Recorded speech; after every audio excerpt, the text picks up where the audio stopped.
Hey y'all, and welcome to Politibrawl. My name is Brian, and Greg Gutfeld just sounds off on the screeching Jessica Tarlov. He makes her rethink her entire woke career live on Fox News. But before we get in, I want to give a quick shout out over to our friends over at Colonial Metals Group. These people quite literally have the cure to Bidenflation, but more on that later. Now, let's get back into the video. She went with her gut. She went with the person who also told her to her face, I'm not trying to be president. I'm trying to be your vice president. And I think that that really resonated with her and that she felt safe with him, that he was going to be a supportive partner. And that like a safe space, like a security blanket. like, That's cute. okay, well, JD Vance Oh, you is, sweet little Waltz. You love you. You make me feel so Don't just safe. keep going, Don't Jesse. outshine me.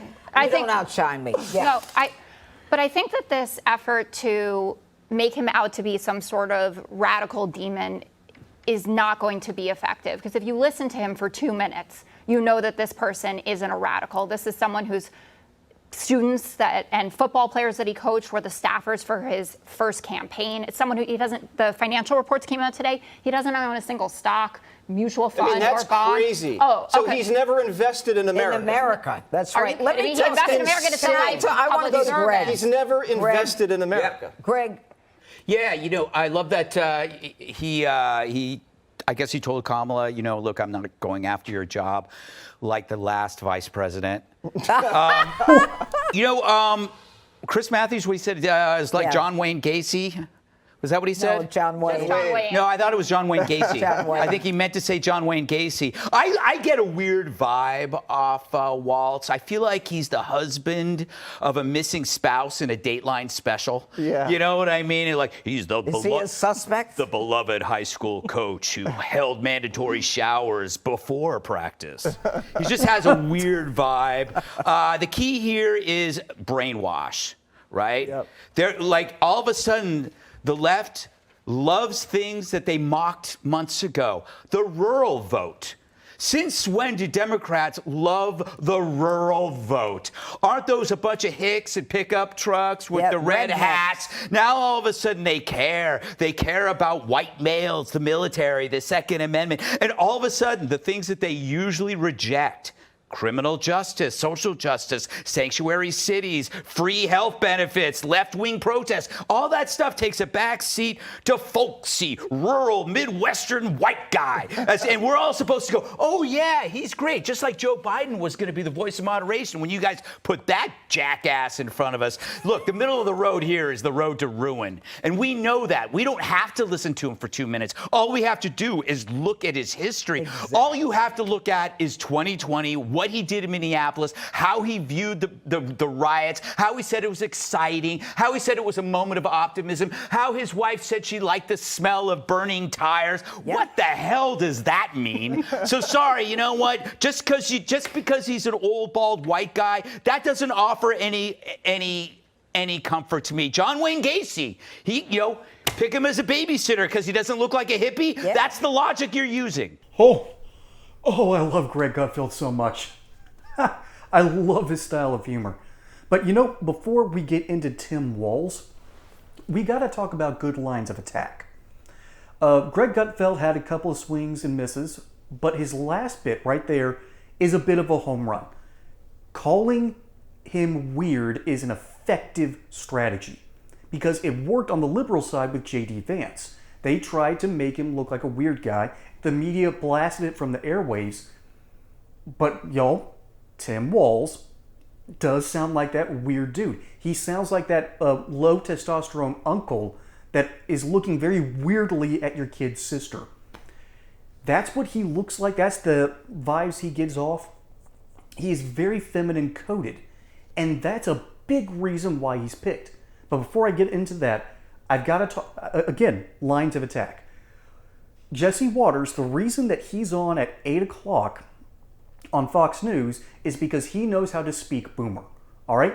That line of attack doesn't work anymore. It doesn't work because the boomers are cut right down the middle, and it's the independents and Gen X and the millennials that you need to appeal to, and arguably Gen Z as well. And that's why Greg Gutfeld is attacking him based on both vibes and policy. Hey y'all, in case you haven't noticed, this isn't stretching like it used to. As a matter of fact, it's turning more into this. Folks, we are in an inflationary crisis, and that's why this show is sponsored by Colonial Metals Group. The experts led by CEO Paul Stone fully understand the minute details of investing in gold, silver, and other precious metals. They are here to protect your wealth against the insanity that has been Bidenomics and our refusal to stop printing money. And they even have a deal for first-time buyers. Free gold and silver IRA-backed accounts, insured storage for 5 years, up to $7,500 in free silver, and a personal safe to keep all this good stuff. So take a look at their website, link in the description below, or give them a call at this number to see what Colonial Metals Group can do to protect your wealth today. Jesse Waters, that line doesn't really work anymore. That weird mockery. You've got to change the game from calling him a baby to Greg Gutfeld's calling him John Wayne Gacy. That stuff will evoke more emotion. That's what you want when you are attacking a political candidate. You want to evoke emotion. It doesn't even matter what kind, unless it's the kind that says, we'll come to his defense. Calling him weird will not cause someone to come to his defense. They'll immediately question, why is he weird? But if you call him a baby and saying, oh, he makes me feel like I have a security blanket, that bit's going to make a person go, I want a security blanket. So don't do the Jesse Waters stuff. Do the Greg Gutfeld stuff. It's both funny and it demeans your opponent, but he also attacks on policy. So, back to Tim Walz. Oh boy. What Greg Gutfeld said on record is 100% correct. The man was perfectly fine with the 2020 riots, the summer of love. His wife weirdly said, we opened our windows so we could smell the burning tires. Then he gives off all of his feminine coded qualities. He's 60 years old. He lied about part of his military service, and when called up, he said, I'm going to retire and then immediately run for Congress. That's scummy behavior. But he's picked because he is feminine coded. Trump has a huge problem with feminine voters. And there's a such thing as feminine men. I've encountered them when I was on the campaign trail knocking on doors. There were 3 camps of white suburbanites that refused to support Trump. They were either young mothers. They were either successful men who care about their legacy more than they do about actual results. And then there's low testosterone men. They all despise Donald Trump. And that is exactly what Tim Walz is. Low testosterone. Very feminine coded. But there's another big reason why he got picked. See, the Midwest is slowly leaning right because they're realizing that their Democrat-style policies cause people to flee their states.